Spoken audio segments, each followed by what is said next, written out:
Apakah amplop pasca ibadah jemaat di WIK atau di sektor wajib disediakan oleh tuan rumah kepada pengkhotbah, kepada Erhalado Nagok-Tiki? Ini menjadi tradisi yang tidak bisa diikuti oleh semua. Karena apa? Nggak semua ruasnya atau jemaat itu memiliki ekonomi yang bagus. Tapi ya, kami juga nggak tahu apakah sekarang pendeta itu panggilan jiwa atau bagian dari profesi. Sehingga dia membuat satu aturan yang sebenarnya tidak menjadi aturan, tapi menjadi habit di beberapa gereja besar.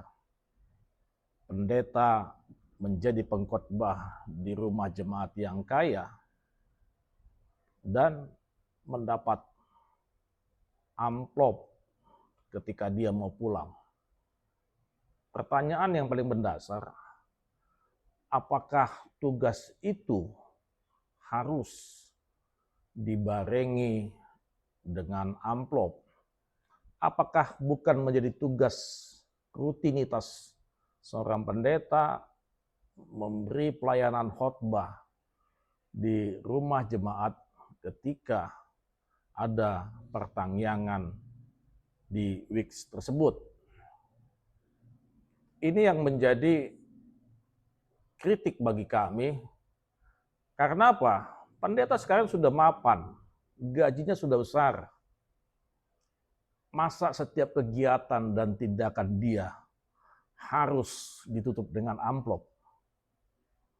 Orang pesta dapat amplop, ulang sarmatua dapat amplop, masa pertanyaan di WIK juga harus dapat amplop?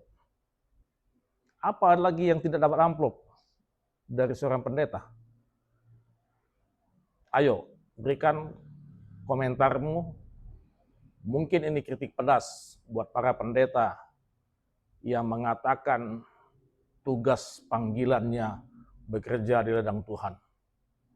Kalau mau kaya, jadi CEO lah. Itu saran dari beberapa teman dan Erhalado. Kami tunggu kritik dan sarannya di kolom komentar. Ayo kita berdiskusi. Jangan baperan, tapi ini juga membangun. Supaya ke depannya tidak semua kegiatan gereja itu ditutup dengan amplop dan amplop. Horas, Mak.